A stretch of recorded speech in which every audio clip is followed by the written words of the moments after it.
Good evening, I'm Jeff Lyons. It is 9 o'clock here, Monday night, January 26th. Time for the 14First Alert Weather Show at 9 o'clock. I'm glad you're here. Not much you can do other than watch the 14First Alert Weather Show at 9 when it's this snowy and cold out there. And it looks like it's going to be that way for quite some time. If you have questions, comments, I'm watching the 14 News Facebook page, so you can put them in there. Got a lot for you tonight, so we'll get right into it. First off, it's cold. You don't need me to tell you that, but we are expecting a prolonged period of extreme cold all the way through Saturday. So we've gone ahead and lit up the next 5 days here with first alert weather days through Saturday. That means the wind chill, and this is what we worry about the most, will get to minus 15, maybe even colder. We had some readings this morning in southern Illinois that were closer to 20 below zero with the wind, and that can render frostbite in under 30 minutes and hypothermia if you were to get caught out in it, say in a stranded car. And a lot of the back roads, country roads and that are still pretty bad out there, and it's not too hard to get hung up. So don't overestimate your confidence or abilities when we have this much snow. 8 inches to 12 inches is a lot for anybody, especially here in the tri-state. That excessive cold or extreme cold really cuts a wide swath here, the entire Ohio River Valley, down through the Mississippi Valley as well. We've even had some ice starting to form on the Ohio River. I don't think it'll freeze over like it did back in 78 and 77, but you know, there will be some ice chunks or flows out there. Some of the smaller ponds and creeks are already frozen over. That wind chill forecast for the next few days will keep it right around 15 below tomorrow morning. This will be overnight while we still have some wind. And even, you know, 1 below, 7 below, you kind of look at these charts, you're like, oh, well, it's only going to be 1 below. These are still extremely cold conditions to be out and about.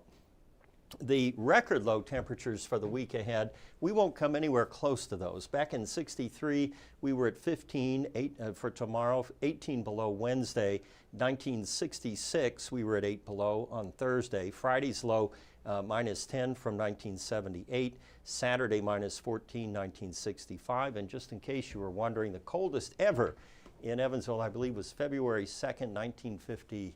I think it was 23 degrees below zero, just to give you an idea. Our lows will be near zero and maybe 2 or 3 below tomorrow morning. So, you know, we're not in record territory, but we are in abnormally cold. Right now, our next 7 days, we don't get anywhere near the average high, which would be 42. Most of our time will be spent near the average low for high temperatures, and then lows, of course, dangling down here in those single digits to sub-zero range. So really raw out there. The longest we've ever gone without cracking above freezing was actually back in 2001. It started in 2000 on the 17th of December, and we didn't get above freezing again until January 3rd of 2001, 18 days in a row. If we stay at our forecast high temperatures here for the coming week and early next week, that would give us 12 days. We're on day Friday, Saturday, Sunday. We're on day 4 right now, so we would need 8 more days to get to 12. 11 days in a row is the more recent string of cold days below freezing, and that was February 8th to the 20th back in 2021. We're all going to have monumental heating bills this January, so be prepared for that. The hour by hour here only keeping us clear with a few clouds at times, but the air is so dry that it's really not going to support much cloud cover until maybe Wednesday night going into Thursday morning, and that will keep our overnight low temperatures slightly warmer than they would be with a clear sky. Out there right now, we're just on the cusp of zero. We're at 1. Dundee already at 1 below. Wouldn't surprise me to see some lows overnight of 3 to 5 below zero. The feels like temperatures already into that danger range there at about 10 below at Evansville right now, and Henderson too. So 1 degree outside, and this by far is our coldest day so far this year, with a high temperature today of 9. You look back and we were at 27 there on Friday. Seems like a fever dream now, and we've stayed in the teens over the weekend. If you melted down the snow that we got over the weekend, that 12.5 inches, it only rendered about 39/100ths of an inch of precip. Actually, Sunday's precip is missing, and a lot of the snow would fall in here. So hopefully the Weather Service will amend that once we figure out what the actual number was. So for the season now, and this starts, the snow season starts on July the 1st, believe it or not, of the previous year. But we did have some snow in November. And so all told, we've had 14.6 inches of snow for the season and 2.27 liquid equivalent here this month. So we are only about a half an inch below. And again, that does not take into account the snowfall on Sunday. We had 8.5 inches of snow, 8 inches of snow on Sunday. And at the ratio we were looking at, that would be probably another half inch, so that might get us right to normal for rainfall or liquid equivalent. These were the snow reports from around the area, and our heaviest snow band was actually displaced a little more to the north. We had 14 inches at Petersburg, for example, 12.5 at the Evansville Regional Airport. I had 8 inches at my house, which is in southern Vanderburgh County. Many of you in western Kentucky, much less than that, 5.3 in Owensboro and 4 down here at White Plains, 5.5 there at Sacramento. So, and of course, we were talking about that last week. You also got a lot of sleet and freezing rain down here in Muhlenberg. So that tipped your totals down. Fairfield up here in Wayne County had some of the big totals too, 14 inches out at Wayne City. So all in all, you know, the forecast as it stood last week, verified for the most part. You know, we certainly got the widespread impactful winter weather we were warning about. We had a foot of snow in many locations. You know, if you want to split hairs, I think we had our line drawn a little farther south, but I haven't heard any complaints yet. I think people are still out there trying to dig out. This, by the way, is now the snowiest January, the fifth snowiest January. Now, bear in mind that the snowfall record only goes back to 1948. Prior to that, the Weather Service either did not archive or we don't have access to that anymore. There were certainly big months, like back in 1918, but that hasn't been documented, at least not in the Weather Service base. So we go back to 48 here, and you see that the big three there, 77, 78, 79, were far and away ahead of where we are with this January. 12.5 inches of snow, and then 1951 will be the comparable there with 12.3. So a little historical perspective for you. I suspect many of us here on the stream remember certainly the top four. 51, that's pushing it a little bit, but hey, if you remember it, I'm glad you're here.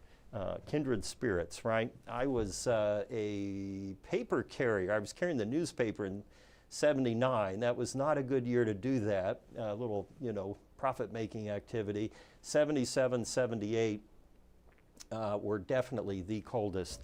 Well, they're the coldest on record in the tri-state for 1897, going all the way back, and the Ohio River froze then. And a lot of you have asked about our snow prediction. You know how the four of us here in the weather team tried to decide in the fall how much we would have, and we were anticipating La Nina conditions this winter, which typically favor less snowfall. Doesn't mean you'll get less, as you see. And Byron Douglas, that rascal, has won the competition again. And when he said he thought we'd have a foot of snow, we all laughed at him. And now who's laughing now? And of course, I'm down here with this piddly 7 inches. I think we got more than that yesterday. Always try to play conservative. It never works out on these longer range things. And Michael just wanted the snow to be out of here, so he went with 5. Arden and I were in the La Nina Club, and Byron, well, he's just being Byron. And he got it right again. So if you see Byron or you talk to him on social, you congratulate him for a job well done. We've always said he's a real winner. All All right, let's move ahead quickly here.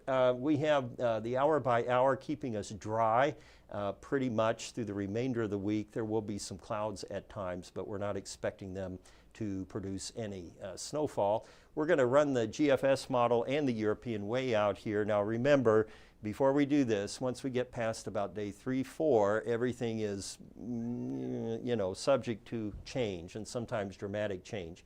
Although last week the European, as we mentioned, was pretty consistent with the winter storm, the GFS hopped and skipped all over until about Wednesday, and then they both honed in on that snowfall. So the GFS model through Friday keeps us dry. It tries to bring in a little clipper type snow maybe there on Saturday. And then nothing, and of course it's developing a huge nor'easter out here. Now whether that will verify or not remains to be seen. Again, we're looking out a week now, so remember this is fraught with peril. I'm only showing this here on the stream show because I trust you all. You're a little more weather savvy, I think, and we understand here that we're looking at long-range data which often busts, and it's clickbait. I mean, a lot of the stuff you see posted on social is the 10-day out GFS with that big bullseye on it, and it gets like 1 million clicks. We don't go that route. For one thing, we can't monetize our pages, so we're really not as concerned with how many clicks something gets. So always keep that in mind when you're looking at stuff on social. It's tempting. It's like catnip. I look at it too. So I'm not shaming or schooling anyone. I'm just saying we need to remember that it is very speculative out at this range. Now we're looking 10 days out. It is trying to bring in some rain by the middle of next week in a warming trend. That is showing up in the longer range models, the warming trend. We'll see if we get rain. Okay, here's the European, and it too is dry all the way through Friday, Saturday, and Sunday. And it also is developing some sort of coastal storm, possibly a nor'easter, going into Sunday. So the two agree there anyway. It will be worth watching, certainly for the folks along the East Coast. And then going into next week, Monday, Tuesday, Wednesday, the European, obviously colder there, trying to bring some snow down, and then no hint of rain. So, we'll see. Like I said, 10 days out, who's going to remember what we were talking about today?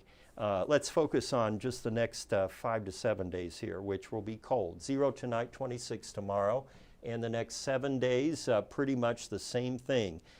We get another surge of cold air here Friday, Saturday, and that'll get our lows down into the single digits. Longer ranges takes us up to the 9th of February. Still colder than normal, which would be about 42 to 43 for the high, and drier than normal too. I have a pet pick for us. Wait, push the button too fast there. Emily Redder titled this picture Dog Fun. So there you go. I don't know if the dogs buried you or if you were hiding from them or what, but that's a great picture there. We'll leave that up for a minute. Emily's a good sport. All right, let me put my glasses on here and see what's on your mind tonight. I guess you're probably getting stream fatigue. We've been on. There was like a stream an hour every 2 hours over the weekend. And we thank you, by the way, for watching these. That's why we put them on. All right, Lindsay Alvey, how are the roads in Evansville? Well, the main roads didn't seem too bad today. By the time I came into work at 2, you could see pavement, and once if they can just scrape down to where the pavement shows, especially on a sunny day, it'll melt off. But you turn down the side streets, like here around the station, 11th Street, Delaware, or not Delaware, but the numbered streets, still snow covered. And it's easy to get hung up in those intersections. So, and then out in the country, I've not ventured out, but I'm told, a lot of the county roads, lesser travel ones, really still dicey to get out there. Okay, let's see.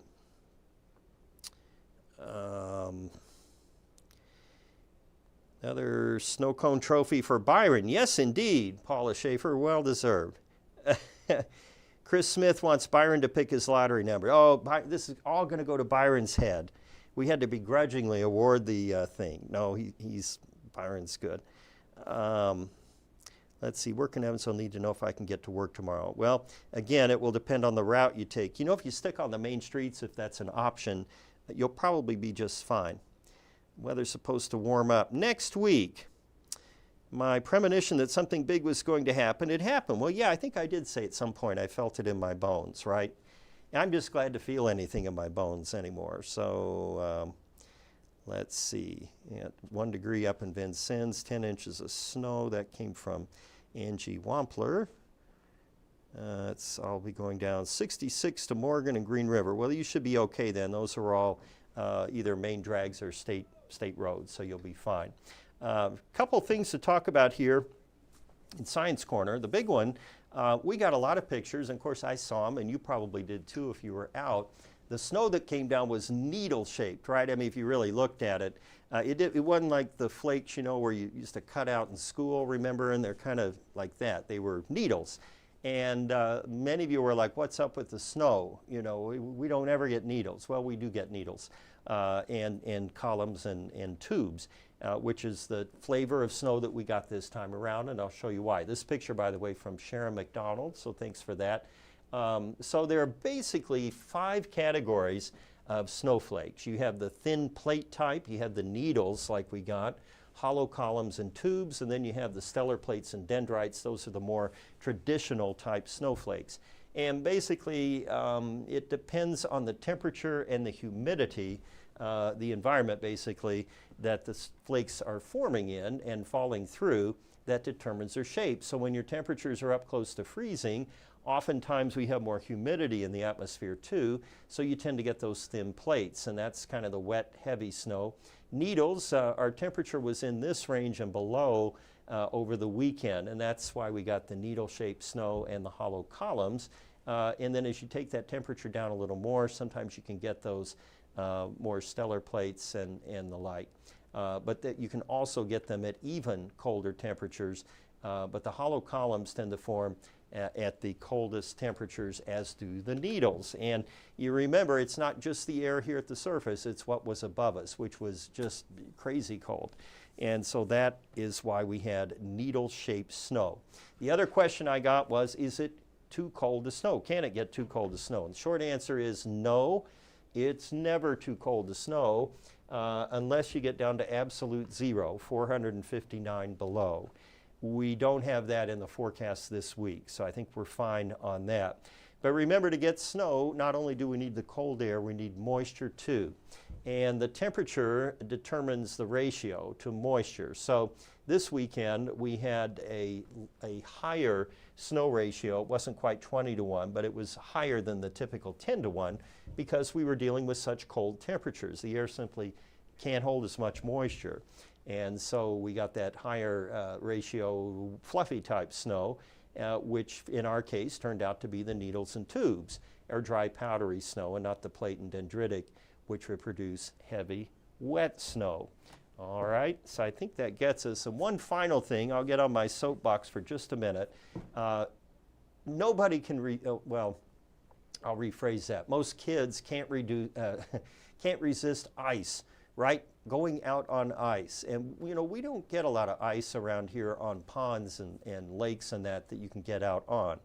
And but when it shows up, there's always that temptation, especially if you're a teenager or a young kid, and I know some adults that might have done this too, that get out on the ice. And you know, anything at 2 inches or less, you're going to go right through.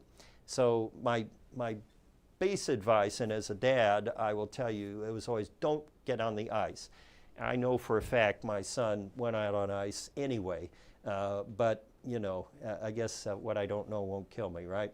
4 inches is really the bare minimum that you need to get out on ice, whether you're skating or playing hockey or ice fishing, which is not a huge pastime around here. I ice fished with my dad back in 1978 and 77, but when we drilled into the lake, you know, there was like 8 inches of ice on it because it was so cold. But around here, even with a prolonged cold spell, we're not going to see substantial ice sticking around. There might be a day or two it's good, and then it starts to erode. Either it will crack on top, it'll get water on it, or the temperature will fluctuate enough that it will compromise the ice. If you're talking way up north, you know, Wisconsin, Minnesota, northern Michigan, Maine, places like that, Canada, where they put snowmobiles out, cars and stuff, you're talking around a foot of ice or more. So you need to frequently check the thickness of ice as you venture farther out. You need to, nowadays they use a power auger to do that. When my dad took me, we had one of these, you know, that you put it in and you turned it and drilled your hole and then put your bait down through and caught some bluegills that just wanted to warm up.